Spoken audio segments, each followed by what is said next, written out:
Coming at you live. This is JJ. That is Jamie. That is Austin Reddick. We are Total Spotfest, and we are back, feeling good. Look at that. Fuck. Glorious. Wait, something about this. Something about this. This just doesn't look right. Hold on. I envy all of you listening to us on Spotify or Apple Podcasts or if you're not anywhere. I am dripping gold like audible. Razor Ramon right now. It'll be funny. He is the bad guy. He is a part of the FWO now. Yeah. So there's that. I don't know if you know this, Austin, but my alert tone is the Razor Ramon Ayo, right? And so and at work, so like the first week when I moved over to the dealership, I had my phone on silent. I missed one text from my boss, and that was the last day my phone was on silent. But as I'm out and about, right, we have our group text and we have this, so I have just the single alert tone set up. So you'll hear like ringing throughout the whole dealership on like full blast when Ayo, because it's become a whole thing now. So Awesome. Half of these kids have no idea what it means, and it drives me crazy. But yes, that is our illustrious champion, as well as one half of the HCW Tag Team Champions, Mr. Austin Reddick. That's right. And me and my man T2G will be defending these HCW tag titles this Saturday, right here in Wichita, Kansas, in a Tornado Alley tag team match. And one thing I love about pro wrestling is when you give a match a goofy name. It's great. And we, as was advertised in the little intro blurb in the chat, if you are on YouTube with us right now, we're going to be crowning a champion ourselves tonight and talking about some gimmick matches, many of which have had super silly and goofy names over the years. A totally different type of champion for a totally different thing. So we're going to start off with a little bit of fun, but we do want to thank you for watching. Thank you for listening. Thank you for joining us here this beautiful evening. It has been beautiful. It's springtime. Nobody's freezing their tits off. It's just, Jamie's at a ball field, 14 hours out of a day. It is that time of year. I wake up and can barely talk, sound like Barry White because of all the pollen, but my God, it feels great outside. So we are going to roll with the punches. How you been? So we already had enough of Austin. Jamie, how the hell you been, man? The kids are on spring break, and I am ready for them to go back to school. That is definitely a thing. So Snake's doing great. How was the first feeding? How was the first feeding? Nagini ate, and he ate like an MFer, dude. So he scared the shit out of me the very first time because I was the first one to do it. Because obviously Audrey's like, "Oh, do it." I'm like, "Well, let's just see. Let's just see." Right. So I put it in there, and he's like, "Oh, what's going on?" Like, I don't know. And then we used the hairdryer and got the rat's head like nice and warm. And literally, as soon as I put it back in there, whack, like he hit it as soon as I put it there. And like I dropped the tong thing because it's like, "Oh my God, he startled me." And I'm not easily scared, so like. I got really jazzed up about it. Like I was all clapping and laughing, and everybody else like, "You okay?" I'm like, "No, this is the funniest damn thing of all time." And literally, we walked out, and we had to go do something that night, hitting. We had our hitting coach. So I came back not even 20 minutes later, and that thing was already swallowed and done. Like he was already in his hide, just chilling. So he's a big back like all of us. Yeah, it's amazing watching them, especially like first if you've never seen it before. Watch them, even the snakes that don't. For those of you with misconception, right? Even the snakes that are the constricting snakes, they still latch onto them first, and boom, it's like the reflex is just ridiculous. So Yeah, that's awesome. I got to hold him yesterday. It's fun. That's cool. That's cool. Yeah. Well, so Austin has teased this already, and he came up with a fantastic idea. So we always ask for knowledge from Austin because he is the knowledgeable one. You know, all the power lies in those lip follicles right there. And he brought up some after we went off the air last week. He brought up some amazing knowledge that we're going to permeate amongst all of you now. So I'm going to hand it over for this very special edition of Stash of Knowledge. Jesus, that was a super long intro. I know it was. I know. It was a super long intro for what will undoubtedly be the longest stash of knowledge of all time. We got a lot of fun stuff to talk about. In the spirit of March Madness and tournament season, we have decided to rank and seed our top 1 through 16 gimmick matches of all time. Because we have a proper tribunal here, and there's always an odd number. We've got a 2-1 vote on each. We're going to crown a champion of the gimmick matches. Now, before I run down the field, and I do have this super professional made bracket. We don't have a digital one we can show on the screen here. This is our first time around, guys. All right. Yeah, this is the pilot episode of tournament time. Yes. But before I go down and break down our competitors, set the bracket up. Couple quick notes if you're listening or watching this and you hear the whole list and you say, "Hey, why wasn't X match on here?" I don't know, man. Why did Kansas and Missouri both lose in the first round of the tournament this year? Why did some teams not even make the tournament this year? Not everyone always gets in. These are the 16 we're rolling with because I figured 64 gimmick matches would take an eternity. Maybe one day. Yeah. So without further ado, not everybody makes the tournament, so there's going to be some definite omissions. There were some solid snubs, and we'll get into that. Okay. But yes, there's definitely a first 4 out. Yes, and you know you can't always make it. Better luck next year. But just like the Rolling Stones, can't always get what you want.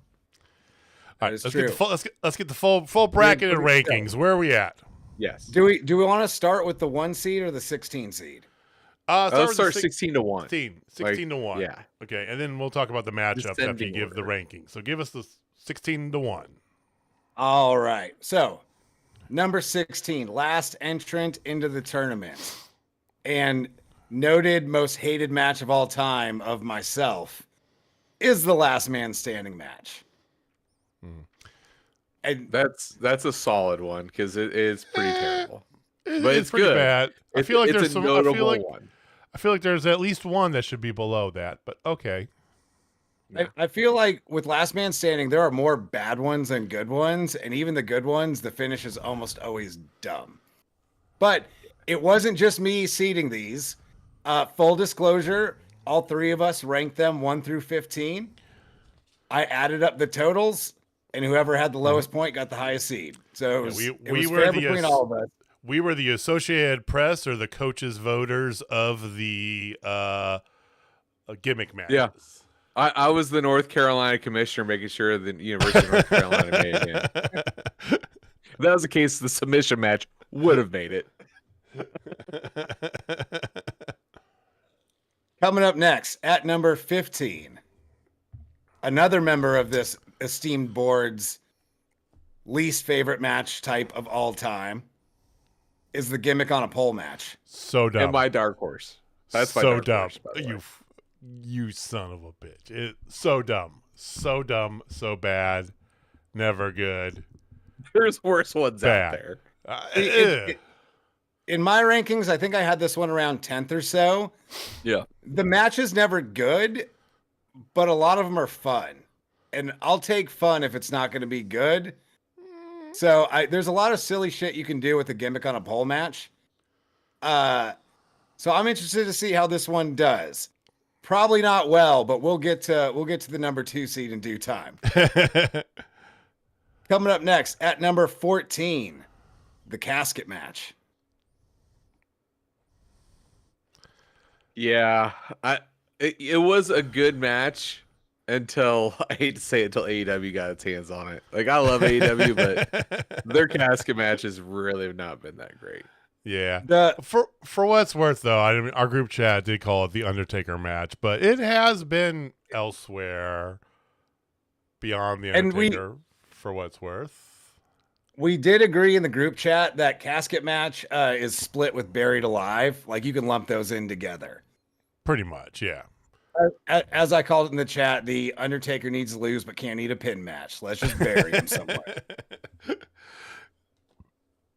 Coming in at number 13. This is my dark horse. The Punjabi prison match. Terrible to Sneaky high shoot. seed. Terrible to shoot for TV, but not a terrible idea. It looked cool, and I appreciate in the first one they realized let's not even put the Great Khali in it because he sucks. Here's Big Show instead. That's fair. And I think the only other one they've had at least 2. The only other one I remember was when Jinder Mahal was champion and he faced Randy Orton in a Punjabi prison match. And the Great Khali, who had not been seen in years, randomly showed up to help Jinder win and then never came back. Yeah, Great Khali and the Bollywood Boys, if I'm not mistaken. That was the feud that gave us the meme of Randy Orton dropping one of them on their dome on the table. That's right. Yeah, and in my book, that totally makes forgot Jinder about Drain that. a great one. The whole. Coming in at number 12, the strap match. This is a tricky one.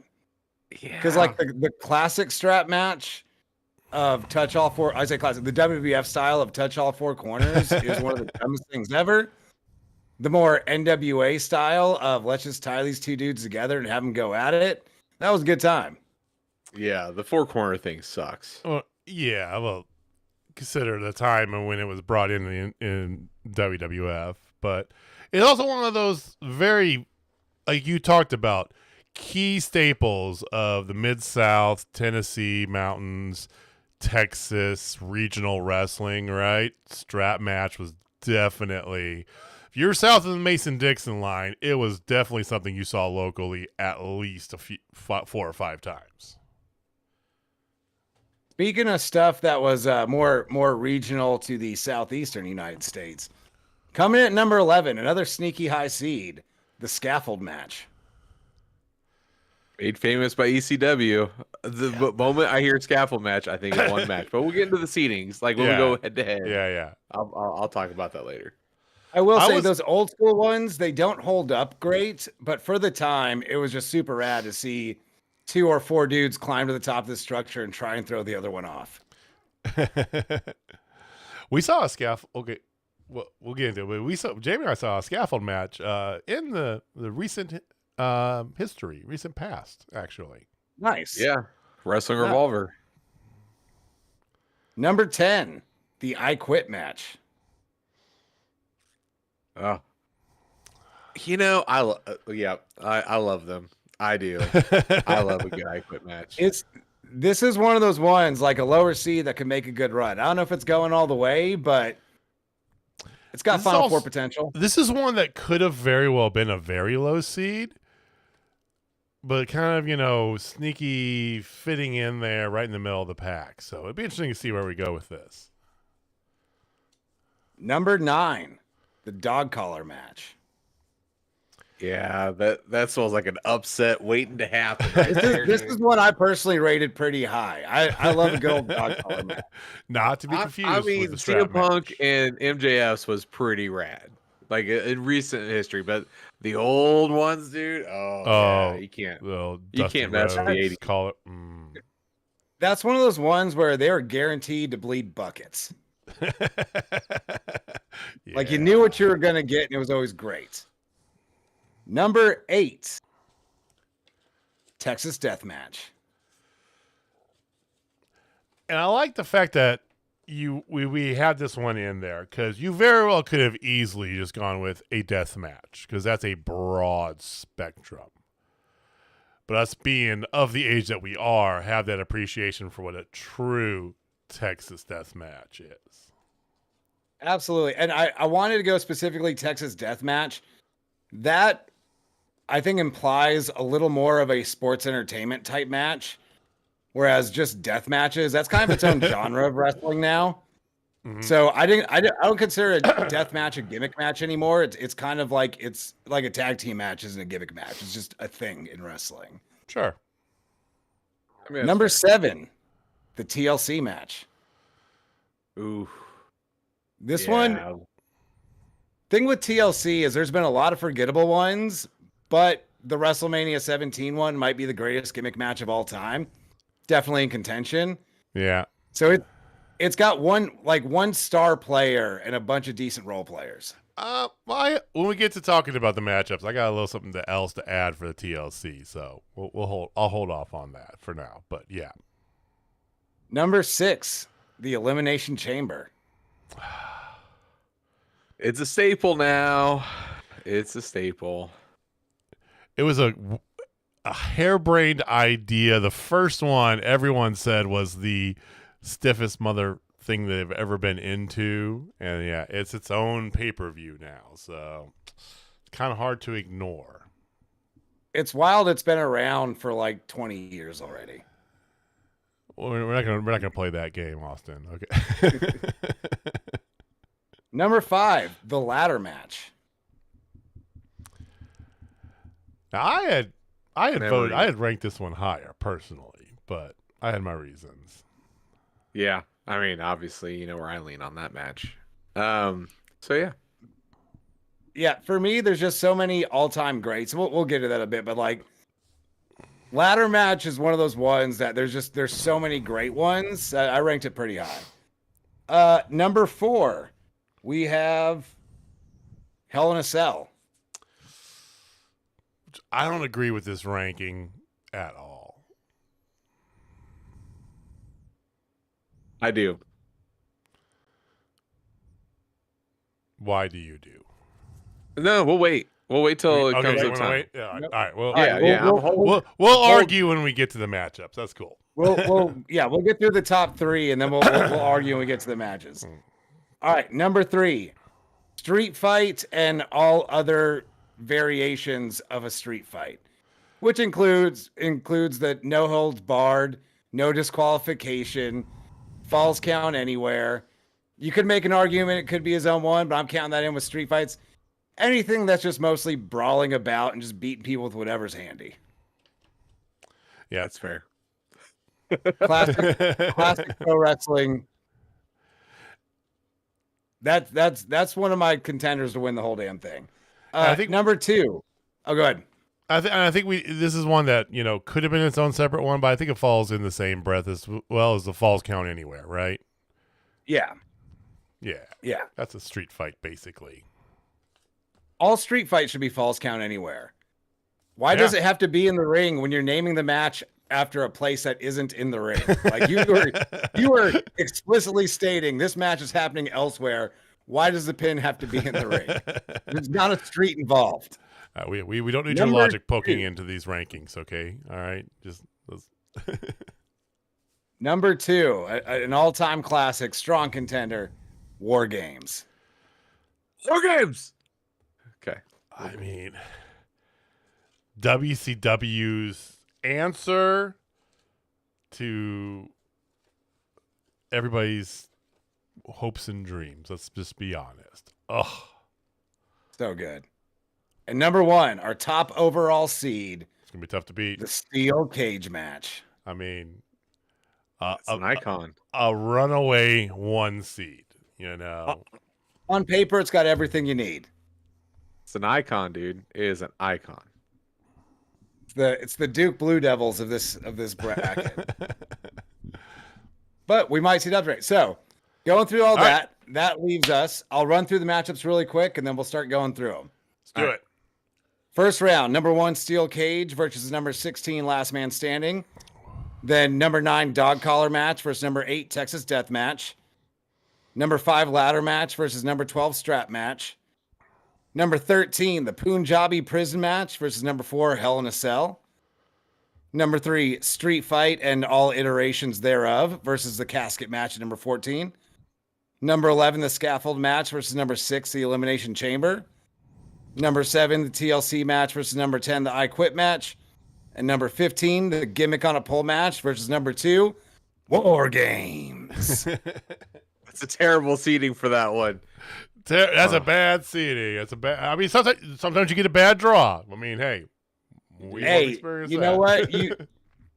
You win a small regional school conference, you got to go up against the big dogs in the first round. That's just how it works. And sometimes that matchup's in your favor. Sometimes it's definitely not. I mean, Drake did it. Drake did it. Yeah, exactly. As soon as we pulled that that draw, it's against Calipari, and Calipari owns us because we were SAWFT SWAT. So anyway, anything can happen. So a couple notable omissions here. We didn't really branch out too far outside the U.S. So things like, some Japanese and lucha, traditional gimmick matches didn't seem to make this year's bracket. Okay. I don't know if conference realignment has some things to do with that. Who knows, right? But we don't exploding barbed wire death match or, the mask match, right? D-mask match that wasn't there. Yeah. Or hair versus hair matches that didn't make it. Yep. We did have a couple conversations about a couple of them, like the buried alive match, but that's very much like a casket match. Yeah. So like I feel overall I'm satisfied with it, but obviously I really want the submission match to be a part of that. And next year could be different. There's always like some of the TNA Stronghold ones, like King of the Mountain and Ultimate X. Fantastic matches, very much relegated to one company, but that's also like Elimination Chamber, Hell in the Cell. So I mean, who knows? Maybe next year, who makes the field? We don't know. And as far as putting this together, it had to be 16, or else this segment would go on for days. What I originally wanted to do was a full 64, where you've got so basically this whole field was more or less limited to gimmick matches with a physical gimmick of some sort, with the exception of the I Quit match. But the ref's got a microphone, like they got to say it, like there's some kind of physical gimmick in all these. When I first started putting the list together, I was adding in elimination matches like Survivor Series title, all the Battle Royal variations, and then I immediately realized this list is getting way too long. So this is the pilot episode. We're keeping it truncated for now, but there could be future tournaments. Saying all that, let's get right into it. You're not mistaken. The biggest submission in the room and the biggest conversation we had in the selection committee meetings was about there's no battle royals on this at all. Yeah. Intentionally left out. The main one. Intentionally left out. All right. First round matchup, our number 1 overall seed, the steel cage match, taking on number 16, last man standing. Y'all already know I'm voting steel cage match because I hate last man standing. What do y'all say? I agree. I mean, steel cage is number 1 for a reason. There's so many variations and iconicness to it that 16 seed had never had a shot. Let's just yeah. There's no reason you would debate this one. We'll be debating here in a little bit. This one, there's so many classic steel cage matches. It's such a staple of pro wrestling. That's going far in this tournament. Number 2. That's an easy go through. Go for it. Number 2. This one is much harder for me, so I'm gonna answer last on this one. Number 9, the dog collar match versus 8 seed Texas death match. I mean, 8-9. That's always the toss-up matchup, Jamie. It is. This is 50-50 on paper.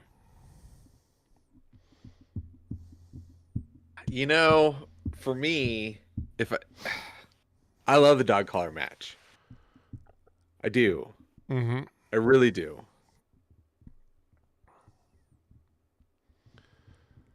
Anytime you think, JJ. So, I mean, again, Texas death match, a truer sense of the word death match for those of us here in America. Dog collar match, though, I feel, yes, there's some modern iterations of this, right? And CM Punk versus MJF is one that you put out there. Dustin Rhodes has had some ridiculously good dog collar matches, just like his papa did. And that's what I think of when I think of dog collar matches. I think of that era, that generation. I think of Dusty Rhodes. I think of, Arn Anderson, and it's such a visceral sort of, direct. I can't go. As much as I love me some Texas death matches, I got to go with dog collar on this. There's been so many iconic Texas death matches, though. Oh, I'm leaning towards Texas deathmatch. I was trying to talk myself into dog collar, but when I think of all the non-AEW Texas death matches, just because they like to throw that out there, and honestly, they've had some banger of ones. Like, I mean, you gotta think just recently, Hanger and Swerve, their Texas death match was one of the best Texas death matches I think I've seen since the '90s. Like, hell, Terry Funk and Mick Foley just destroying each other. Like, I can't go against it. Like, I'm voting Texas deathmatch. We're coming down. So here, this is where trifecta rules play. So Austin, break this tie. Who's moving on? It's 1-1, and I'm just as conflicted as y'all. I've been wavering back and forth while y'all have been discussing. I was like, oh wait, no, Jamie's got a point there. For me, though, I got to go with the slight upset, even though it's 50-50. We're pushing on the 9 seed, the dog collar match. Oh, okay. There you go. That's fair. You see that? Yeah. This is a buzzer beater. I'm bummed about it. 8-9's a pick'em game. I mean, hey. I think the thing that pushes dog collar match over for me is it's one of the few gimmick matches that has been protected for decades. That's a good point. You only bust that out in very specific situations. It's still got some luster on it. Like, you hear a dog collar match is going on, you're immediately interested. Yeah. Not that you're not interested in Texas death match, but we get like 1 or 2 of those a year now. That was the only thing that pushed it over the edge. I mean, shit, we got Sky Blue in death matches and, all this stuff. And, but a dog collar has got to be very specific. You got to hate a motherfucker to put a dog collar on. Yeah. Yeah. Okay, good point. All right. Good point. All right, next we go on to the 5-12. We've got 5th seed ladder match going up against the 12 seed strap match. This is ladder match and a walkway for me. Without hesitation. I feel like ladder match should have been ranked a lot higher. I feel like, and I have a lot of reasons for that, which we still have plenty of time to get to. So yeah. Match. I'm not even gonna bust out anything because this is a no-brainer. Yeah. Next up, we got the 13th seed Punjabi Prison taking on the number 4 seed Hell in a Cell. Jamie, how are you voting? Oh, easy. Hell in a Cell all day, every day. It will come under scrutiny once we get up against another high seed or in the next round, but Punjabi Prison match it's whatever. So I'm all about the Hell in a Cell. So you asked me about this, and this is what my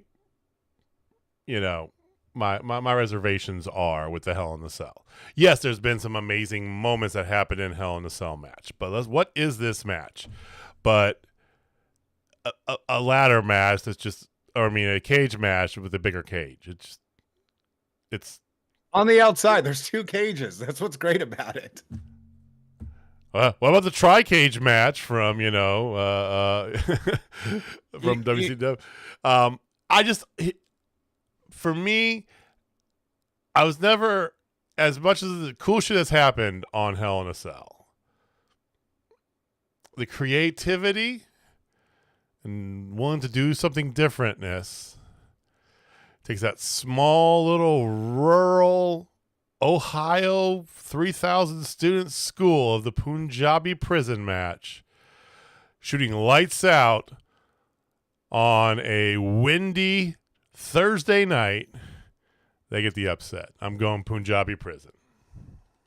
Tied. I was not as sure about this as I thought about when I put it down the bracket. I was leaning a little Punjabi prison for a while. Kind of like you were saying, I appreciate the innovativeness. Like, it's one of those things that's so pro wrestling. Like, hey, they love a cage match. What if we put a bigger cage made of bamboo outside of it? I love that about it. It's got some upset charm. And also, like, I believe we spoke about this before the show. The fact that they made that match for the Great Khali, then realized he wasn't good enough to work in it, so they replaced him with the Big Show, and nobody cared because it was going to be a better match, and it still wasn't particularly good. That will keep it in a special place in my heart. All that being said, if I had to come up with another gimmick match to put up against the TLC match at WrestleMania 17, technically that was a triple ladder match. They hadn't named it TLC yet, I don't believe. Or maybe no, that was TLC 2. Anyway, I digress. If I had to put a match up against that for an all-time great gimmick match, it would probably be the very first Hell in the Cell. Yep. HBK and Taker, one of the few ones where they told an entire story, a complete match involving the Cell pretty much the entire time. I don't think anyone has ever done a Hell in the Cell match to come close to that. I know you got the iconic moment with Taker and Mankind, but that match alone puts Hell in the Cell over for me. Hell in the Cell's moving on. Okay. Nice.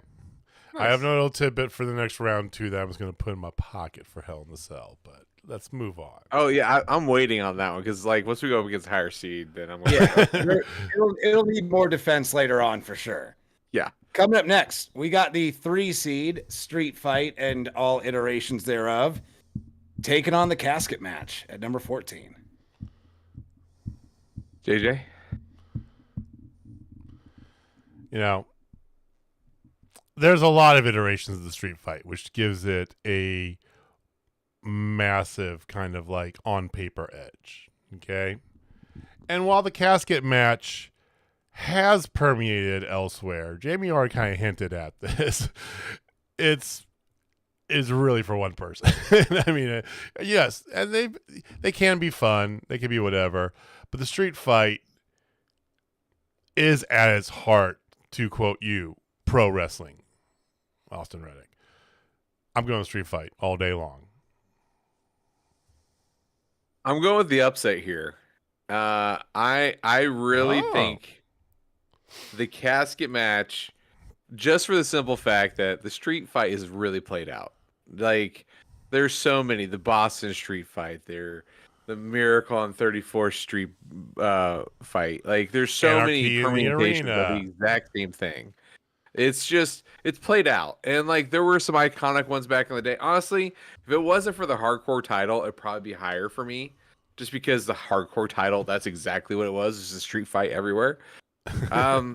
But the casket match, you gotta think of some of the most iconic ones, like him and Kamala, and like there's just so many great ones. The one with AJ, oh my god, you got the ultimate meme, the ultimate meme of all time from that match. Oh yeah, cinematic match is one of the ones I wanted to put on there, but that'll be next year. No, I can't think of anything that's more 90s wrestling and a gimmick for a gimmick guy, the only gimmick guy to ever make it work, than the casket match. 100%. Going with the upset. That you made a strong case, and I'm glad you unloaded the chamber in defense of the casket match because it's going home. I'm going with the Street Fight. See, it's a matter of perspective, though. You say the Street Fight's played out. I say the Street Fight is a workhorse. It's that next level. Once you have, hey, we can't keep this match in a ring anymore. These guys really, that's always where you go next. And sometimes the feud ends there. Sometimes they hate each other so much, you got to put in a cage of some sort or do some other kind of gimmick. Mm-hmm. That's why I got to go with Street Fight. There's been classic ones. I love the seasonal Street Fights. The Miracle on 34th Street Fight. The Belfast Brawl. Like, put a hat on it and throw that same match out there, and I'm in every time. Yeah. Also, Heidi Howitzer also votes Street Fight. As someone whose entire act is brawling in the crowd, she's an expert. I mean, that's Stadium Stampede, you guys. Stadium Stampede. It's a classic gimmick match. Quick aside, one of the best live WWE matches I've ever seen all time. We went to a house show and we were in Denver, and it was Jinder Mahal versus Drew McIntyre in a Denver street fight. Ooh. And it was just like the WWE plunder. There was a trash can, some kendo sticks, a table spot for the end. But it was the perfect, just paint by numbers, house show, street fight, hardcore match. I'll never forget it. But that's great. For Jinder Mahal, I have to go street fight and send that on to the next round. All right. I mean, we only had the 8-9 upset so far, which is not really an upset, because that's, a pick-em game. We might have one here, though. Number 11, the scaffold match versus number 6, the Elimination Chamber. Ooh. I got just one thing to say. New Jack. Scaffold match all day, every day. This is the upset of the upsets for sure. This is making my Sweet 16, if you will. Or my what is it? Elite 8. Elite 8. Yes. I mean, dude, ECW scaffold matches were by far and away some of the best things I think I've ever seen. So, yeah, yep, done. Elimination Chamber was a match that was like, let's overthink the living shit out of like 15 different gimmick matches and put them together, right? What if we had a steel cage that was stiffer than a steel cage? And then what if we took that thing from TNA with the whole like chambers, individual, how about we incorporate that in a different manner? And it has staying power. As much as I want to disregard it, it has staying power. Now, I wasn't a big ECW like fanboy when they were at their height, right? Have seen, though, in person scaffold matches. Jamie mentioned it. We saw one up in Iowa at Wrestling Revolver. And I got to go with the scaffold match on this. It is definitely not everything has to live in one sphere. But the fact that Elimination Chamber is so monocentric. It's its own pay-per-view, and it's only done in one company. I mean, there's a scarcity of it for sure. But scaffold match, it's been around, like you talked about. New Jack, immediately you think of that. If you're a fan of wrestling, you've seen that. So I'm going with the scaffold match here. Get that upset. Yeah, this is a clean sweep upset. Scaffold match all the way. Yeah. The only particularly notable Elimination Chamber match moment I remember or care about was when Edge jumped Kofi Kingston and got in, and everyone spammed finishers on John Cena and eliminated him. That was cool. Outside of that, there's been like 6 dozen Elimination Chamber matches, and it's always the same thing. Yeah. Plus, New Jack. Gotta go Scaffold. I mean, dude, New Jack. New Jack. Got a receipt. He gave a guy a receipt. Held on to the son of a bitch. Gave a guy a receipt on the scaffolding. Come on now. Classic. Next up, we got 7th seed TLC match taking on the 10 seed I Quit match. Ooh. This could be another one. This is a tough one. This is tough. Now, one thing I teased I didn't want to make mention. So TLC permeated other companies, and it's been utilized outside WWE, right? They called it Full Metal Mayhem for a little bit inside of TNA, right? And I Quit is one of those that's been around since the dawn of wrestling, right? It is your quintessential sort of wrestling gimmick match, going all the way back to turn of the last century. Let's be real, boys. Okay? I wasn't around turn of last century, and my mind was blown when I saw TLC matches as a teenager and a young 20-something-year-old. So I am going TLC match for sure. You know, so here's the thing, though. Here's the thing, and this is the part for me that sways it. You're thinking of one match. You think of one TLC match. That's all you can think of is just one TLC match, right? That's it. This the TLC match of all time. But we've had Brett and Stone Cold Steve Austin in an I Quit match. We've had we've had Cody and AJ Styles and I Quit matches. Like we've had so many. And Stone Cold was a submission match. Was it a submission? I thought it was an I Quit. It was a submission match. I kind of put them. They're like kissing cousins because basically they're different. They're different because submission match you just got to win with a submission hold, and I Quit match is to stick the mic in the face. They have to say the words "I quit." Christian, unless you play them saying it over the arena in the greatest I Quit match finish of all time when they played Mick Foley's voice going "I quit, I quit, I quit," and The Rock won. Okay, all right, well, fine. Randy Orton versus John Cena. Is that better? Like, there's so many great, iconic I Quit matches that have gone on through the annals of wrestling history. And that's why, for me, I vote I Quit over TLC because I can only think of the one TLC. Because all of them now are just basically the same thing. I can just think of the one. So, obviously, there's the one. There's also the match itself was great, but Jeff Hardy and CM Punk at SummerSlam, I believe it was 2009, maybe 2008. The match itself is phenomenal.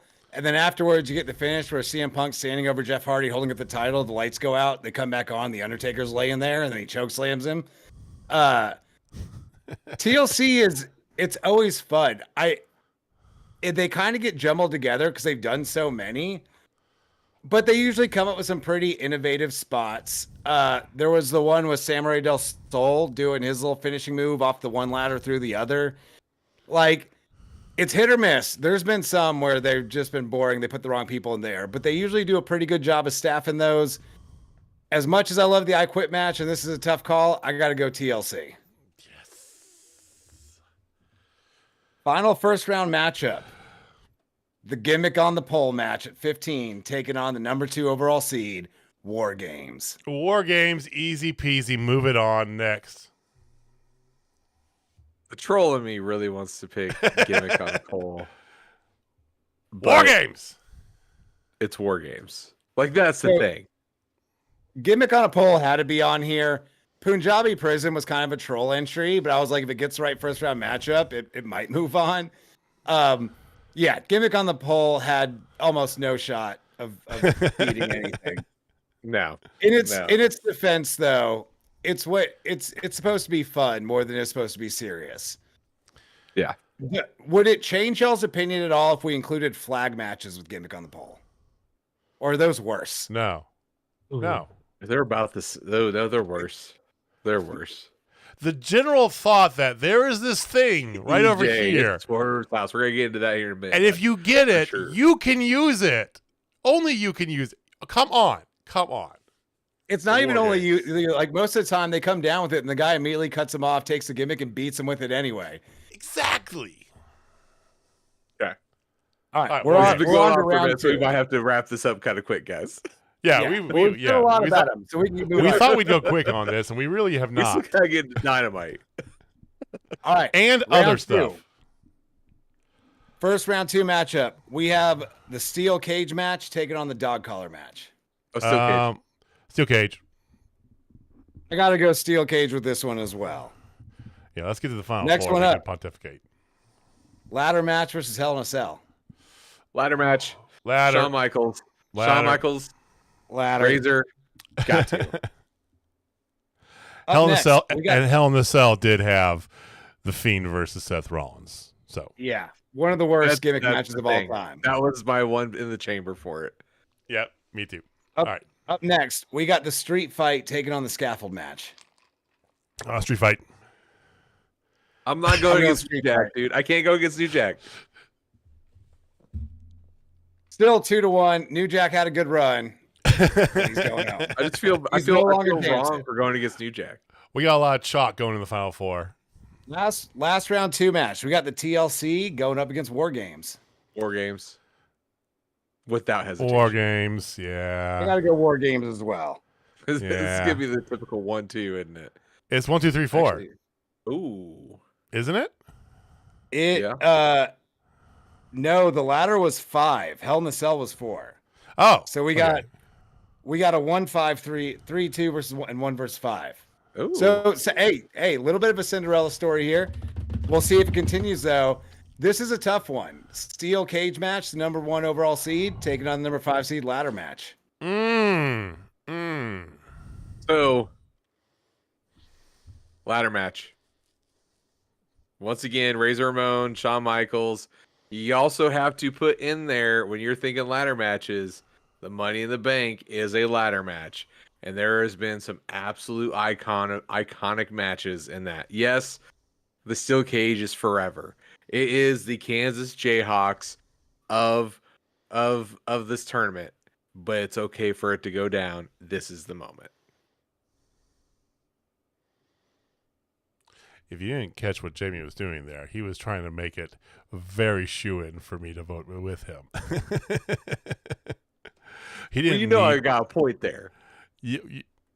Touche. Austin, what do you think?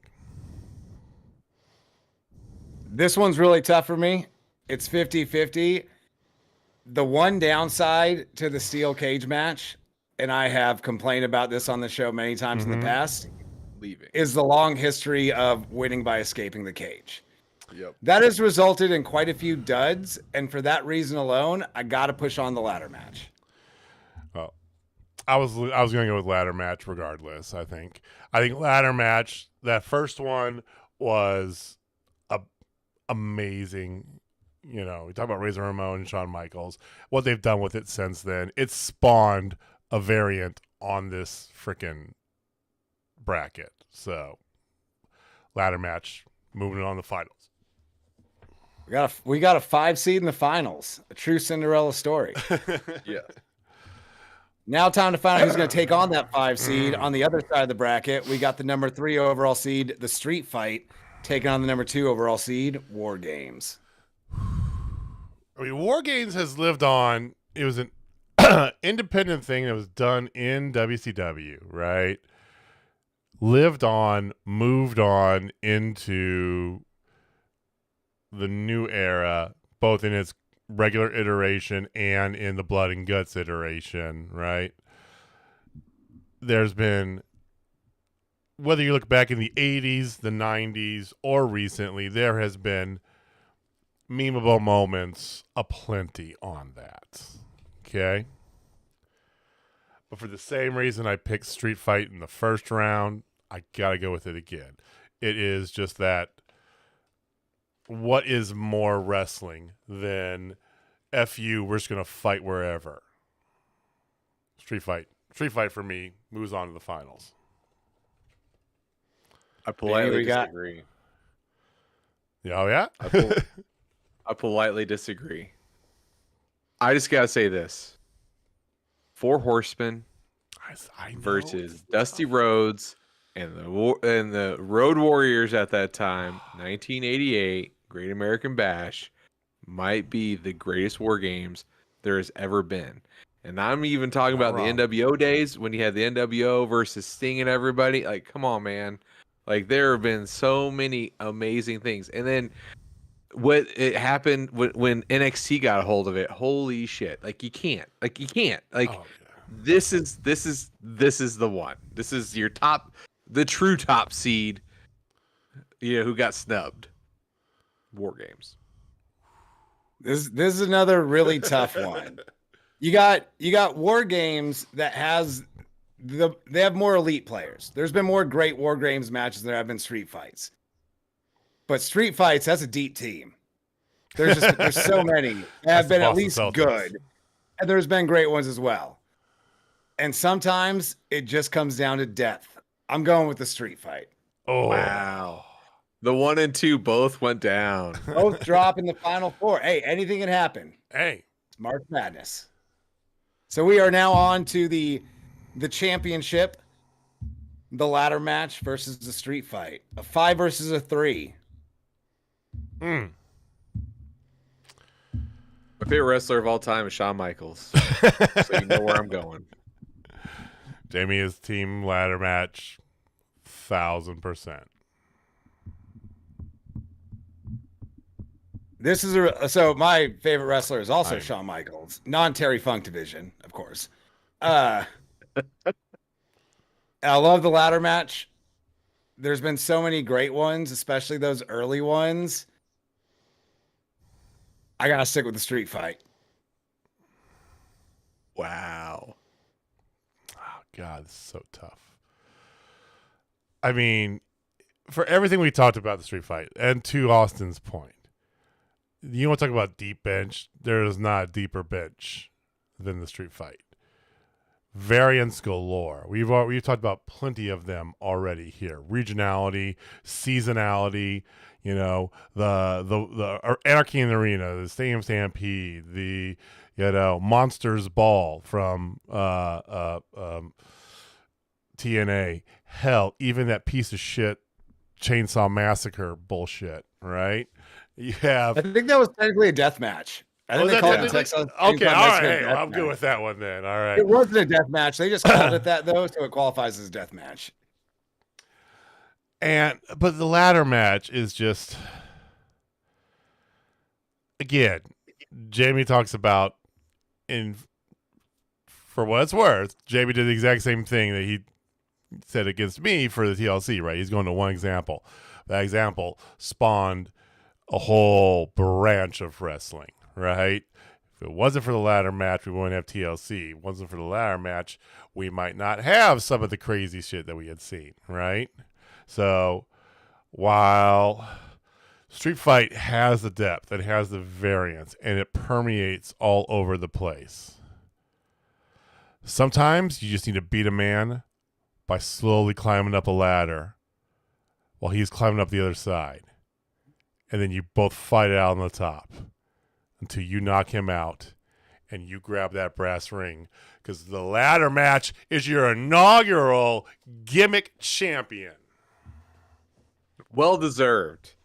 Yeah. Because another little feather in the cap of ladders is it's always for something. Typically a belt. There's always stakes. A contract? Like, there's always stakes, dude. Like, there's honestly, when you think about it, there is no higher stake match in wrestling than a ladder match. Think about it. That's true. Yeah. Championship, a belt, a contract, a opportunity. Right. We should come back and do a 16 worst gimmicks match sometime. I was thinking the exact same thing. Like we'll do that in due time. We're gonna do a worst gimmick matches of all time. Yeah, and we'll pull a lot of individuality out of that. Some specific TNA matches and shit. So next weekend will be the Elite 8 and the Final 4, or this weekend, right? No, this weekend's the Sweet 16. Sweet 16 to get down to the Final 4 of the championship. Yeah. So I think we should do a seating of 8, just 8 this time, and then we'll do 4 the next time. I'm thinking we should do 8 tag teams. Okay. I like that idea. I almost feel like tag teams, I would want to go the other direction of it. Do a true 64 team bracket, break it up over a few weeks. Yeah, that's a good point. Because there's so many good tag teams. Well, we'll figure something out. You know, it'd be fun to do a 64 item bracket that like one is tag teams, one's single stars, one's like we kind of already did gimmick matches, but we could open it up all, like so there's quadrants and just like deem the best thing in wrestling.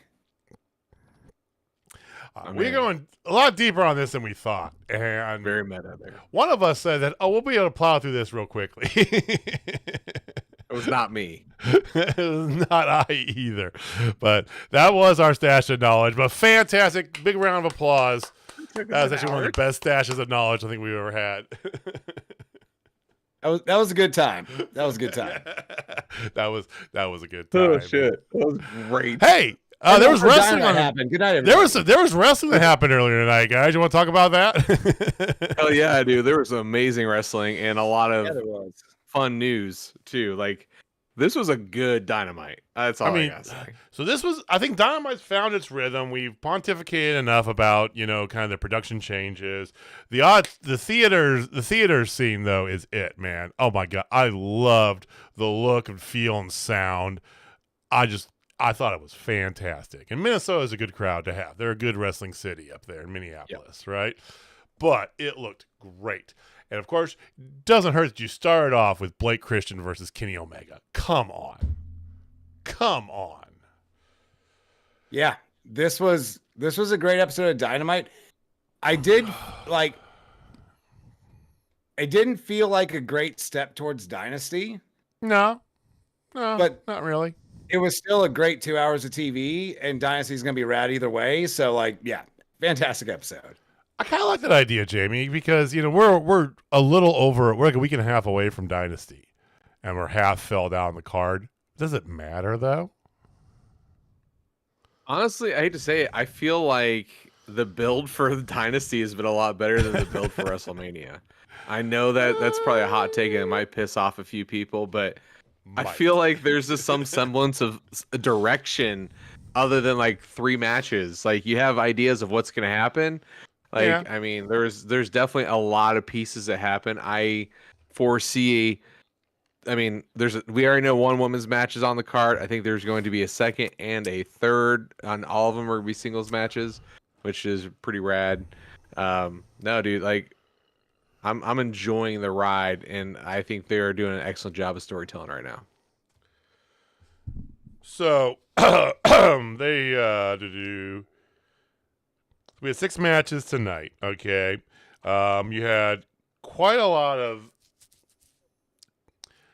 not necessarily tying up stuff going into Dynasty, but a lot of direction, kind of, movement pieces as far as their promos they went. Began with Kenny Omega versus Blake Christian. A surprisingly short match, I would say, if you guys agree with that. Yeah, that was good, though. Like, Kenny Omega should beat Blake Christian in that amount of time, but it was still good. You got to see cool stuff from both.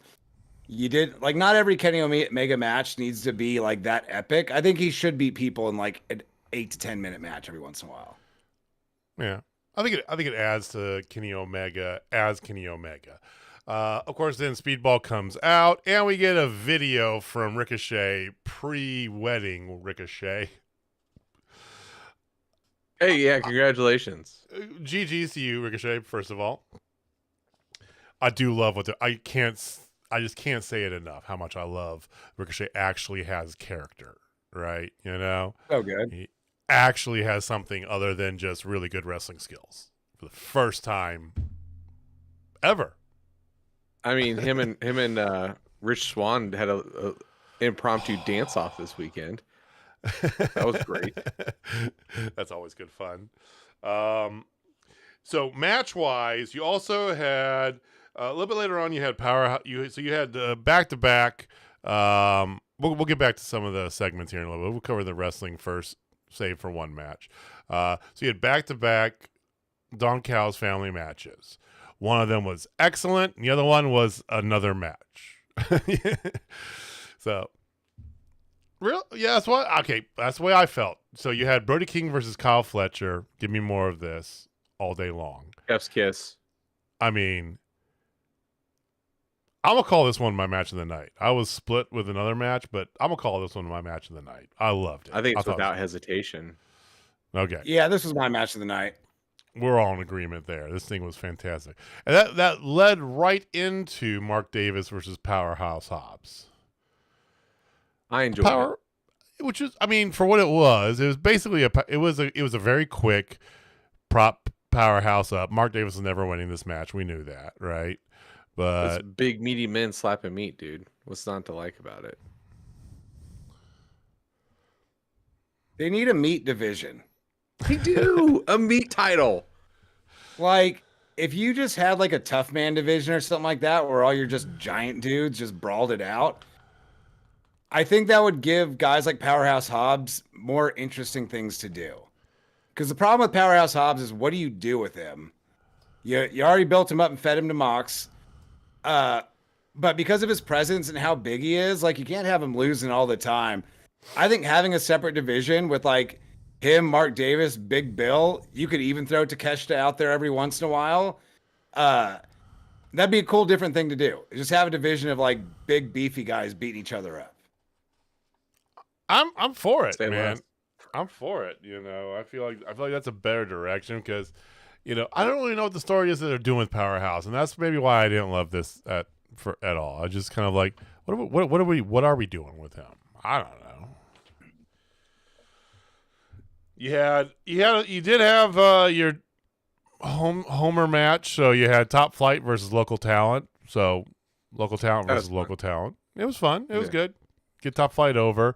I did like this because it signified that they're not completely abandoning the tag team division, as we sometimes talk about them doing.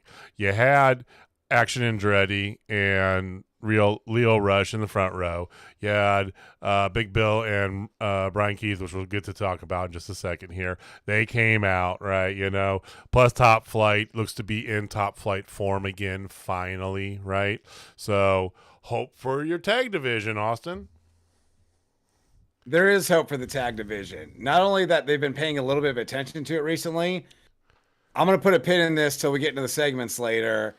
I've got an idea they're going in one direction with the tag division that I really like, but we will circle back to that. I think I know what you're talking about, and if we're on the same page, I'm 1,000% in. All We're right. going to find out. So we're gonna save the other tag match for the end here, but the last match that happened before that was Mark Briscoe versus Konosuke Takeshita. This was an excellent match too. This is probably right there as my second favorite for the night. Yeah. Mark Briscoe, it's a broken record, us singing the praises of Mark Briscoe, and everybody knows Takeshita. Have you seen Takeshita's new shirt, Jamie? The kind of the Oni mask. It's red. It's My favorite part of that match, I mean, other than the fact that I got to see Takeshita, was when he was on the side and he high-fived that fan until he remembered he was a heel. Did you guys see that? He gave him a high five. He's it's like, oh yeah, I'm a heel. I can't high five him. Yeah, I love this match. I loved Kyle Fletcher and Brody King as well. I think that's what made this episode of AEW feel a lot better than some of the recent ones. It was wrestling heavy, and it was good wrestling heavy, which Dynamite should usually be. right.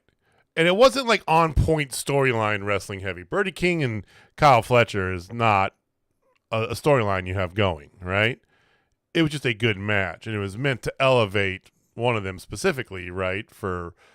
But it was just a good match. Same thing with this. Mark Briscoe, how does he figure into the Don Callis family? He doesn't. It's just a good match to have, and that's fine.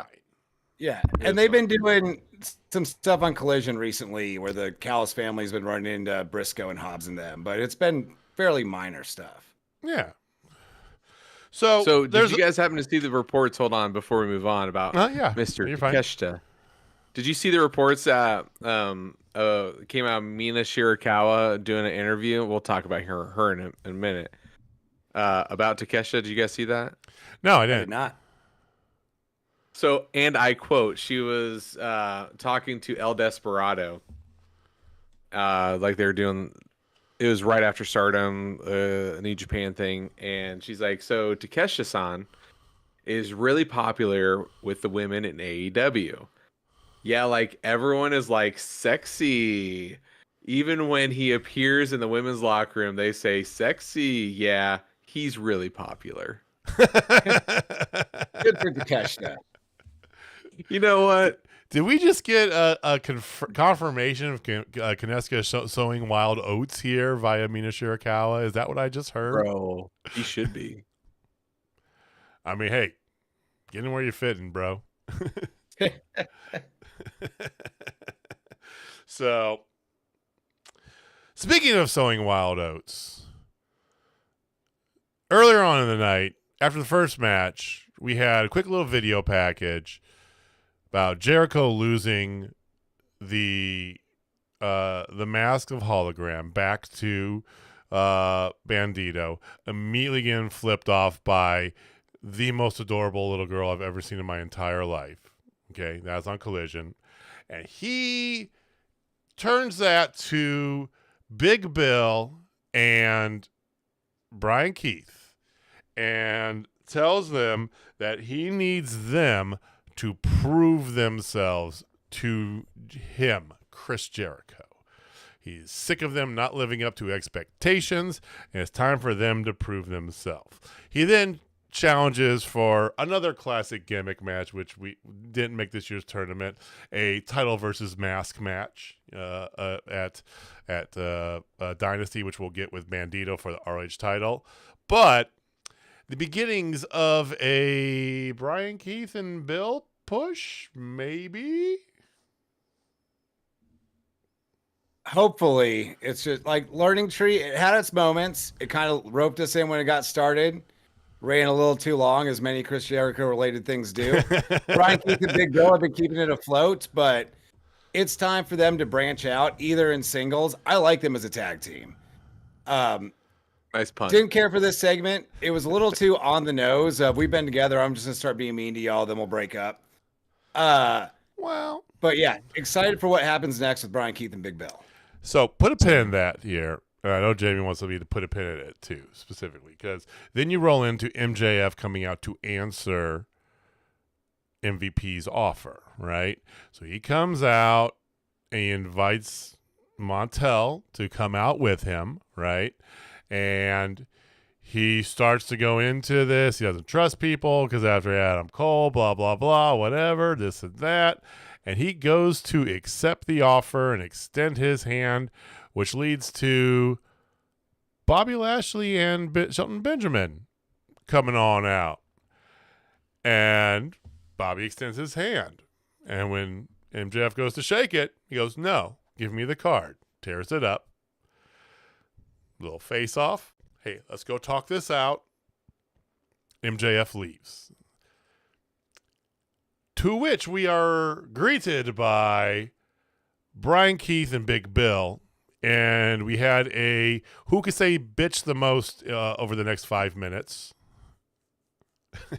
Seriously, there was like it got annoying a little bit.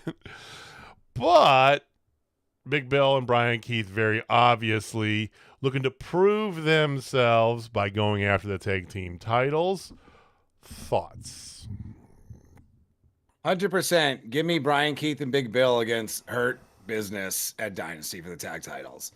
That is one of those matches that like might fly under the radar a bit, but it's like the perfect pairing of four dudes to have a phenomenal tag team match that's completely different than all the really good tag team matches you have gotten in the past in AEW. 100% looking forward to it. Yeah, I agree. Matchup wise, this matchup is fascinating. Like, you have somebody who's faster, a little bit smaller, but amazing, and Shelton Benjamin versus, Brian Keith. I mean, Shelton's not that small anymore. Dude's gotten really swole, but Yeah, big dude.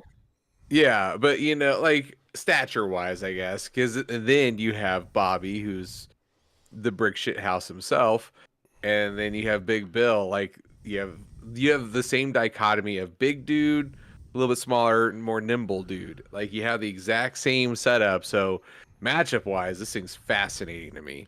I want this in my eyeballs yesterday. I concur with all your statements, and I will put a little cherry on top of this sundae.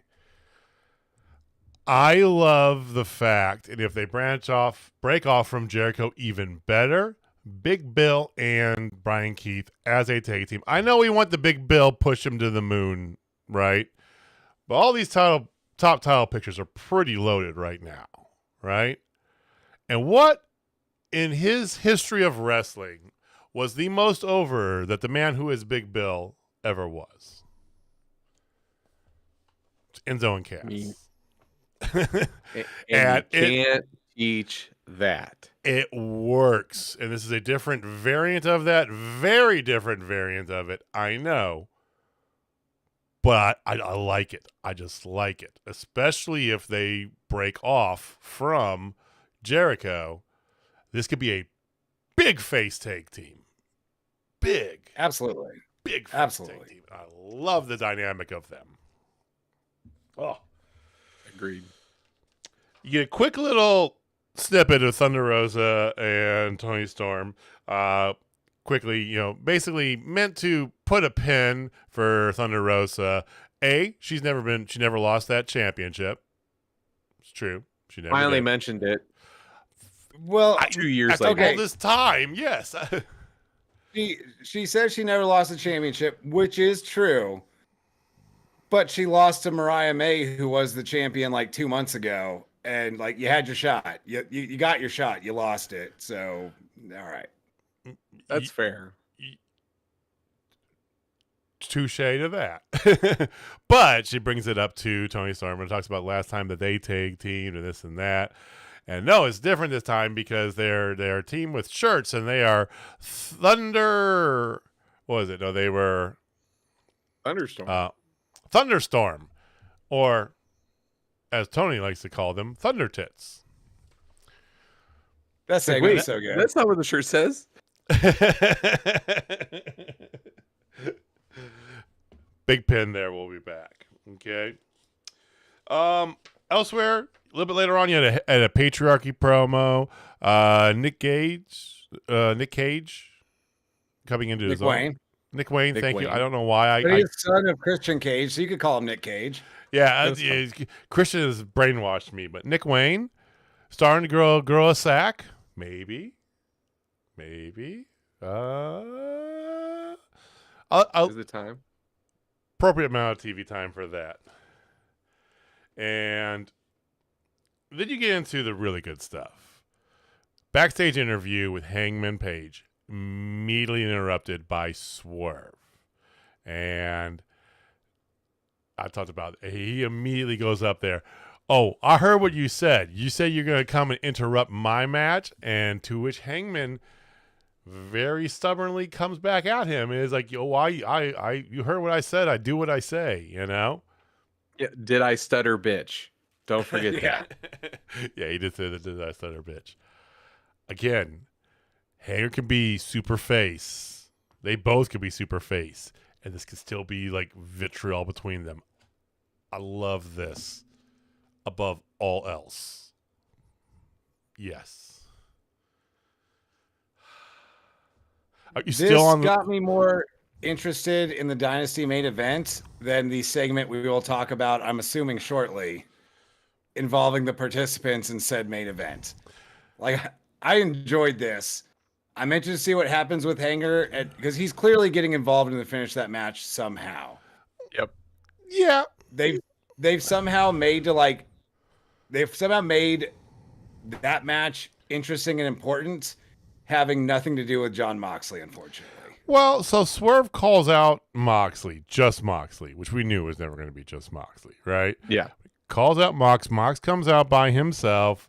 They get to talking, Swerve's like, what happened to you? All this stuff, right? Blah, blah, blah. Mox is like, how far are you willing to go? It's very much boilerplate what Moxley's been preaching for the past 5 months, The good news is that we did get, because, Claudio eventually comes out and stands uncomfortably close behind Prince Nana. But you do get the lead pipe versus crowbar stare down between Marina Shafir and Willow Nightingale, which was fun. And probably the most fun part is as they were leaving, those two tried to kill each other and had everybody trying to break them up to the point where Claudio literally picked up Marina like a rag doll, put her on his shoulder, and stepped over the railing with her. And because of that, you have a mixed tornado match next Wednesday, gentlemen. That'll be fun. That will be fun. So That'll you're be- convinced Hanger's involved in this some way or another? 100%. Absolutely.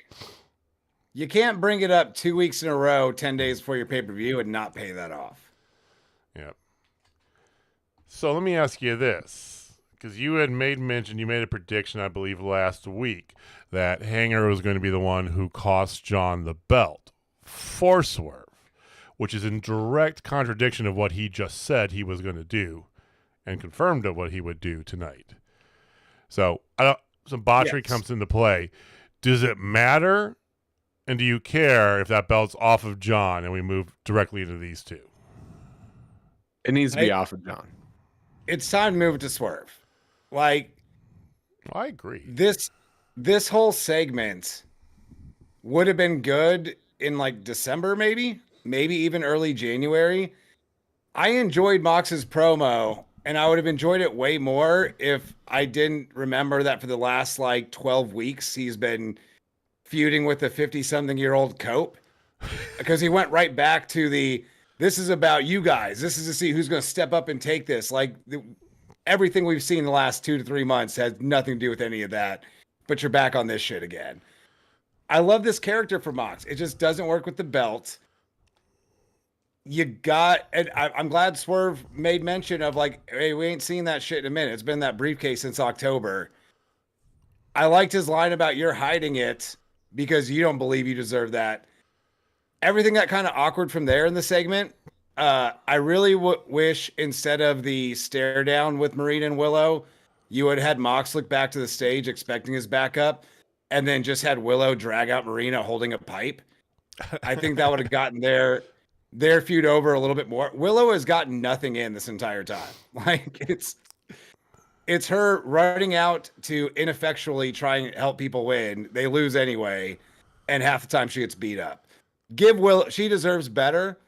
Let her drag the corpse of Marina Shafir out with a pipe in the other hand, like our hero Riho, and we'd be right back on track. It is absolutely time for Mox to drop the belt. It's time for Swerve to get the belt back. I think Hanger is going to keep saying, I will not let you be champ. You get to the moment, something happens. He makes the right decision in the moment, helps Swerve get over, and he can still go back to, I still hate you, but it was the right thing to do. Then you establish Hanger as your babyface. Okay. Well, yeah. We're about 10 days away from finding out, so we're going to find out pretty soon. We're also going to find out, we don't have to wait to find out what the rest of Death Riders are doing next Sunday, because there was a really awkward-ass interview with Tony Schiavone, FTR, and Adam Copeland, which is nothing but planting the seed of an FTR heel turn if I've ever seen one, or at least a Dax Harwood heel turn. I mean, at least try and hide it a little better. Come on. It's not gonna be a solo, man. Like no. Cash is gonna go with him. FTR is going on a heel run. They're going on a heel run. FTR is gonna go on a heel run after they lose yet again, and they're gonna beat him up. Yeah, it's like it is so telegraphed. I both agree and disagree with you. FTR is going heel. That's happening. I don't think it's happening at Dynasty, and I'm leaning towards at rated FTR winning those belts and telling that story of them splitting, leaving Edge and turning heel over a little while they have the belts, which gives time to wrap up another story. And I'm going to pull the pin out of what I was talking about earlier, things that are really exciting me in the tag team division. You got another thing you got to wrap up that's coming to its natural conclusion, and that's the patriarchy. And I think all this is leading to All In. We're getting FTR versus Edge and Christian. One final time. So you think Christian's going to turn face? Yeah. Wow. Okay. So I wasn't thinking the same thing you are. Ooh. And Chris hasn't been face since 2006. So I feel like there is going to be a big match for FTR in the very near future. And no, it's not going to be Edge and Christian. It's going to be the returning Young Bucks. Got it. And they're going to come back as faces. Peanut butter needs jelly. I mean, that can absolutely happen too. But I think the big match for All In is heel FTR versus babyface Edge and Christian. Edge and Christian. Yeah. I mean, I'm good with that, but I'm good either way. I mean, I think that's why it's not till July. You've got a few months. That's why I think they're going to win the trios title, so you can extend that story a bit. Now, I will say all this thing here, I don't want to get lost. The promo they moved over later on with the Death Riders not accepting, but being the ones to make the challenge in retort. Okay. God bless you. God bless you, Wheeler Yuta.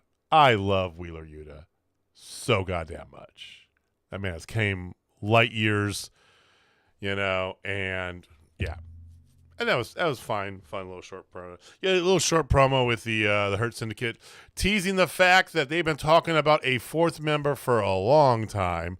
I think we all know it's definitely not going to be MJF. So seems unlikely at this point. Are we sticking with your prediction, Jamie, initially of Cedric Alexander? Yes, 100%. His non-compete is up. Okay. Austin, who do you think the fourth man in the Hurt Syndicate is going to be? I wouldn't mind it being Cedric Alexander. I think that's too obvious, and that's like they're already just running back some stuff they did in WWE. Do you need to add Cedric Alexander? Like, we've seen Cedric Alexander being kind of a lackey or just nowhere around for the last decade. I would like to see him just kind of come in as his own guy and go have killer matches with people. If it's not going to be him, I'm going back to the suggestion that I threw out that I stole from Twitter and or Reddit the other week. Wardlow.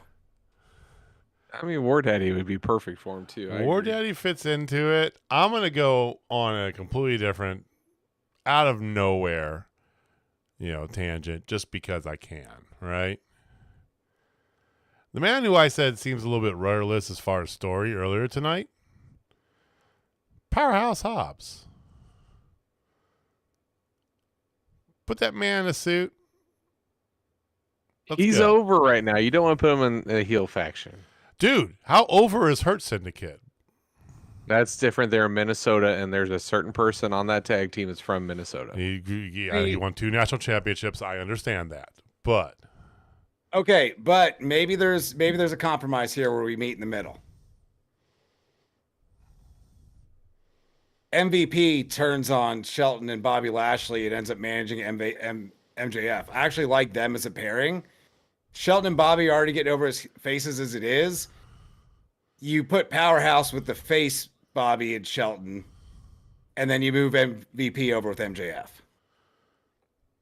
It's an interesting scenario. Typically, you have a manager because the guy can't talk. Not always, though. That's true. Ric Flair had Bobby Heenan, and they were great together. They were great together. That's true. Hey, maybe soon you can have your own Bobby Heenan. One day. We're going to get you your secret jacket in that ring. In the not too distant future. That's going to happen in 2 weeks. So the show ended with Thunder Tits going up against Megan Bain and Penelope Ford. I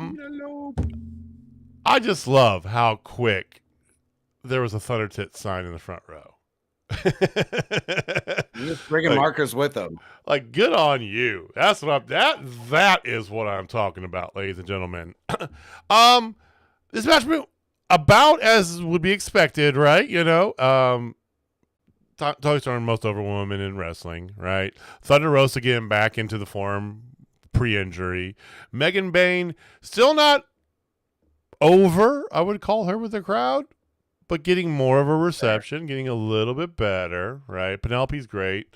And back and forth, it ends with, I don't know if this is somewhat predictable, but a Megan Bain pinfall on Toni Storm for the win. Clean, which means she's definitely not winning that title. No chance in hell. Yeah. I don't think this should have main evented the show. No, and it was a good match. Like, it was a good match, but there was one super over person in the match, two people that are kind of over, and Penelope Ford. Which Penelope Ford's fine. Not to speak ill of her. Just I know like you're the not crowd, wrong though. they're just okay, cool with Penelope Ford. I think. Did you hear what they announced her as? Like the super bad woman or something like that. It was something like weird and generic. But yeah, I think this would have been better opening the show or maybe the second match. Just because you saw Brody King and Kyle Fletcher, you saw Takeshita and Mark Briscoe. What is this match going to deliver that's cooler than what you've seen already? And it was just, hey, we're building up Megan Bayne as this monster heel. She just pinned the champ. She's in danger at Dynasty. Okay. It had Toni Storm, and that's always going to be good, but come on. Yeah, I agree. The placement was wrong. I feel like you could have put anything. You could put Fletcher. I think honestly that'd been perfect. Fletcher and Brody King is the main. That match was yes. But storytelling wise, I liked how they backed those two in. So then, what's your other option, right? So is it Takeshita in the main like that? Like with Briscoe, that doesn't necessarily make sense. You can always put Mark Briscoe and Takeshita in the main event. Yeah, I get it, but it doesn't really build to anything. Like, or do they have Omega end it and then you open with Briscoe and Takeshita? That would have made a lot more sense. Yeah, you could always end the show with Omega too. Yeah, his little catchphrase is "Good night." Yeah, the match was great. Like, don't get me wrong, the women's match was great. Megan Bayne, I think they are doing a very good job of building her up as a monster. The crowd isn't into it yet. It's very much like Karrion Kross when he went to the main roster, having that same kind of vibe. But she will figure it out. She needs Don Callis. We've said it on this show many a time. She would benefit from being a part of that family for sure. Yeah. And hopefully they find a way to worm that in, some better placement match wise where her match comes before or after a Don Callis thing. And maybe there's a little, in past, who knows, right? I think it'll be good for her to lose to Toni Storm at Dynasty. I think part of the reason she's not more over with the crowd yet is, unstoppable monster heel. We've seen that before. Also, she doesn't have the presence of a monster. She does have a presence. It's a slightly different one. Like, you don't need to do she doesn't get taken off her feet. She doesn't get beat and all that kind of stuff. Like, you can still make her look super impressive without going full Great Khali with her, for lack of a better term. But hopefully she eats a lot of Dynasty and then they kind of settle her in a bit because she's going to be around for a long time. Yeah. I mean, you're not wrong there. And I don't feel like putting her up against the title and having her immediately lose is a bad thing necessarily, right? Jimmy, you said that her doing that is a terrible idea, right? Well, I think that, echoes what I've been talking about here and, what Austin just said too, that she just hasn't, people don't know her, right? Should they? Yes, right? But they don't. They just flat out don't. They're like, who's that, right? And therein lies a tough thing. At least they know who like Thunder Rosa is, right? There's others that I think would fit better in that mold. Jamie Hayter's returning to action on Collision here. So you got people you can move into the picture I feel are better characters that, you can run some different things for. But I don't think her losing is a bad thing for her. I agree. Do you guys want to talk a little bit about the women's division for a second before we kind of wrap up AEW? Yeah. AEW's women's division is about to get some firepower. About damn time. So, I mean, they've already had some solid signings. Yes, they've had a few departures here and there. Saraya announced that she's departing from AEW. Okay, that's fine. That's not necessarily hasn't big, been around in how long anyway. So, but the roster is getting 2 additions in April, and there could be one as soon as next week. One is Mina Shirakawa. They say that she is officially signed with AEW, and she'll be moving to the States and working with AEW as soon as April. Right. The other is the current reigning, defending, undisputed women's Ring of Honor champion. Athena's moving over to Dynamite in April as soon as next week. Yep. Was that confirmed? Yeah. I mean, Nice. all the Megs last week were talking about how that's the plan for her and Mercedes at Dynasty, right? She's the one. She is the one. Yeah. No doubt. She's a face you know. She's great in the I ring. don't want it at Dynasty, though. I want it at All In. I Or what's next? was about to ask, do you do that Dynasty or do you hold off till Double or Nothing? Double or Nothing. Build it up. I would say if you can Have her hold off, drop her Ring of Honor belt to Billy. if you can hold it off to Double or Nothing, I say that's a smart play. But I think we know what we're going to see. I think we're going to see it at Dynasty. Let's be real, boys. I'm hoping for Dynasty, they just have Mercedes come out to cut a promo, and then Athena come confront her.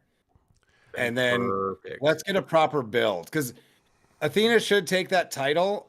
I think no actual build 10 days out. Like you started kicking the tires with the Billy Stark stuff, but doesn't seem enough build for that match to do it in 10 days without having them interact on screen yet. I'm right there with you, dude. I think it's good. I think again we've mentioned this because of the number of titles you have and the number of pay-per-views you have. You don't need to defend every belt at every pay-per-view. You just don't. I did think of one exception though, for Mercedes and Athena having a Dynasty. Mercedes comes out and makes an open challenge. It'll be the worst kept secret in wrestling, but at least it's something kind of fun and different. And then when Athena beats her, Mercedes can be like, "Hey, I wasn't ready for you. Let's do this again at Double or Nothing." And then we get return match Double or Nothing. I like that. I move Athena over 100%. Mina, I feel like that's not really a surprise. She's already been basically in AEW, but it's good to have her official, right? So. Yeah. You know what is a surprise though, and I found this out. What's that? Mariah May's contract is up in the summer. She could become a free agent by the summer. Do you think she will? No. I think Tony Khan's going to throw a lot of money at her, and she's going to stay exactly where she is.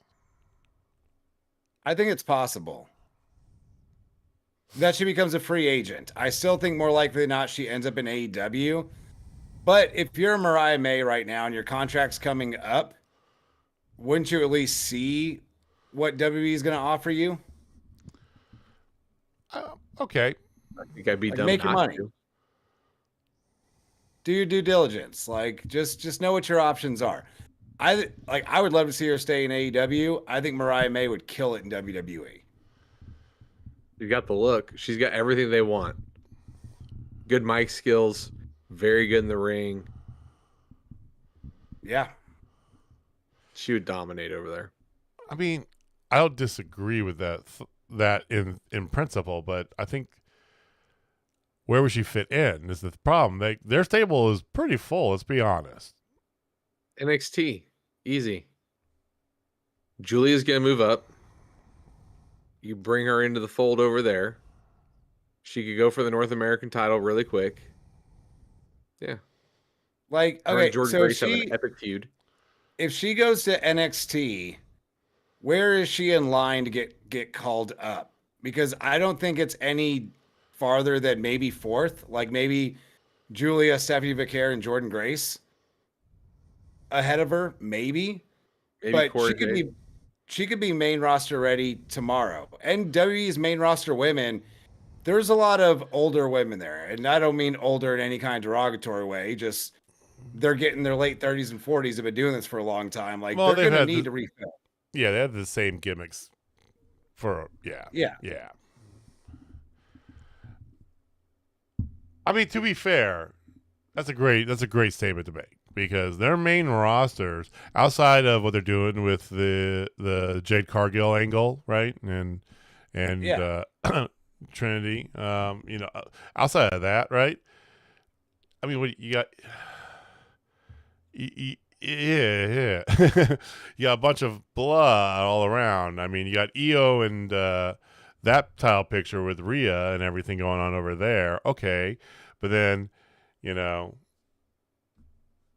Tiffany Stratton versus Charlotte Flair. Who's excited for that, right?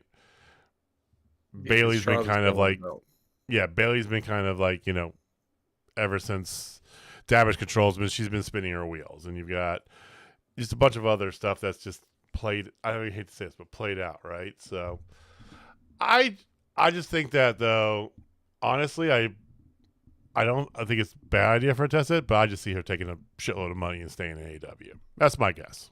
So yeah, she's gonna get paid either way. And she's right. sure. I think Tony would be dumb to let her walk. Would it be like TNA dumb? That's Those who know me know how tough it was for me to say that statement too, but it's so warranted. Oh my god! I mean, they've been dumb multiple times. Hogan, Scott D'Amore. Oh, there was, yeah. And now 2008. Yeah. So yeah. So they were that whole thing, the whole Dixie Carter era. They were dumb, right? And then they almost died. Probably should have died. And then Jeff Jarrett fleeced the fuck out of him, which was hilarious. Attaboy. It was his company, and he ended up fleecing them with the whole global, and that was fantastic, right? They started to make their little comeback, right? Bought by a Canadian company, Anthem Entertainment. And then Anthem Entertainment thought that they know all and have been doing stupid things lately. Since bringing back the TNA name, they have done a myriad of just dumb things, with the one exception being positioning themselves to be bought by WWE. Jamie, Probably what they were going for the entire time. Jamie, let us in on the most recent dumb thing that Anthem Entertainment has done. So, Anthem Entertainment, in their infinite wisdom, has released Gail Kim, the heart and soul of the women's division at TNA. She is the talent relations, like arguably one of the most well-respected women in wrestling that I know of. Travesty. That's all I gotta say. Yeah. Like, why? How do you look at your, like, they must just be like hemorrhaging money or something, because how do you not have budget for someone like Gail Kim in your locker room? Well, above and beyond that, and I hate even going down this path, but it's hard to avoid the elephant in the room. The elephant does have the last name of Blanchard, right? Have her front center on TV every week, but you get rid of Gail Kim, the woman who literally built the fucking Knockouts division. Yep. So there are some positives though. Gail Kim does not have a no compete clause or a termination clause or anything like that. So she's literally free to sign with anybody anytime, immediately. Okay. She could be on TV tomorrow or on Friday on SmackDown. So, what do you think? WWE race to get her on TV, either NXT or whatever, tomorrow? Or does it make sense for Tony Khan to do whatever he can to get her to actually run their women's division? So, I think if she does go back to WWE, I don't think she's on TV tomorrow or anytime in the immediate future. I could see them snatching her up as a producer and just working with the talent and things like that. AEW could absolutely use her to help run the women's division. I think no matter where she ends up, she could retire for all we know. She's been around in the business forever. She's married to a celebrity chef. Like, yeah. Well, I think maybe he's pretty much retired okay. too, from what I understand. Yeah. So, But like That's big whatever Chris she Parker. does, they're gonna be lucky to have her. So she can go anywhere. if I had to make a betting game, Jamie, I would say she's be in Orlando running all the women going through the Performance Center for the foreseeable future. That would make sense to me. I think, depending on how, I mean, this just seems beyond shocking. The working relationship between NXT and TNA, though, dude, that would just be really weird. Mm-hmm. Yeah. That'd be really, really weird. I mean, Not yes, to necessarily, Austin's point, though, like, she could do what you brought Madison Rayne in to do. She's actually the one to do this, right? To run the women's division. Yes. Like, she was in WWE before. She ended up in TNA. They're working back and forth. Like, I don't think it would be super weird if she immediately went over to WWE and worked in NXT where they're bringing TNA people in. Guarantee she'd be getting paid more money. Like, That's fair. I'm sure it'd be fine. Well, we all speculate. Either way, would be a good decision. And we're all speculating that literally it's just a matter of time. We had the whole Scott D'Amore thing, right? Where's Scott D'Amore at? He's working for WWE, right? Kim stuff here, right? It's a matter of time before WWE buys TNA. It really is. Hey, if I can get the TNA library, the same place I go watch old WrestleManias, like, I'm good with that. I just want you to see the TNA library. Me and Jamie want you to go back and watch a bunch of like early 2000s adrenaline rush era impacts. So Pluto TV has a TNA channel, but everything they've been showing recently is from like 6 months to a year ago, and like I don't give a shit about that. I know. You gotta get Mike Tenay and Don West on commentary. Other side of the arena, dual tunnels, right? Young AJ coming out through the fountain of sparkles. I mean, And I say, put that on a service I already pay for, and I'll be watching a ton of TNA. All right, Jamie. The stash of knowledge every week will just be like, here's what I watched on TNA recently. Jamie, anything else you want to get to? No, man. Lots of good wrestling other than the Gail Kim thing, but I mean, other than that, I can't really think of much going on in the world of WWE other than they're trying to build towards WrestleMania, which is whatever. Yeah, let's point at Michael today. Well, it is sign pointing season, but before that comes, we got a pay-per-view in a little over a week, ladies and gentlemen, which brings that beautiful shiny belt that you just took home, Austin, back up for grabs. We're going to pry it out of the FWO one way or another now that your alliances have changed. D'Lo Brown over here in his NWO shirt. I'm the Vincent of the FWO. Vincent, I was gonna say you're maybe the Conan of the NWO. I'm just gonna be claiming it forever. Forever, yeah. Well, we will be back next week here. So next week's Go Home show. We'll have plenty of Go Home, talk about it. We're getting close to that, the pay-per-view. We got WrestleMania not far off. So lots of great stuff coming up here. Thank you for watching. Thank you for listening. Thank you for putting up with us in our wonderful, wacky March Madness, which was a lot more fun than I thought it was going to be at first. I'm not going to lie. It was great. Is so good. So we'll be back next week. Same bad time, same bad channel. If this is your first time here, hello and welcome. Hit that subscribe button down below. We do this every Wednesday. Sometimes we do some other days as well, too. We do some live broadcasts from local wrestling here in Kansas City. Hit that subscribe button and hit the alert to know when we go live. But give us a big thumbs up. Find us on them internets at Total Spotfest. We will see you next week. Jamie, take us home, man. All right. Hey, tomorrow is opening day for all of baseball. So with that being said, if you're not down till Spotfest, I got 2 words for you. I'm not even trying anymore. Cardinals suck.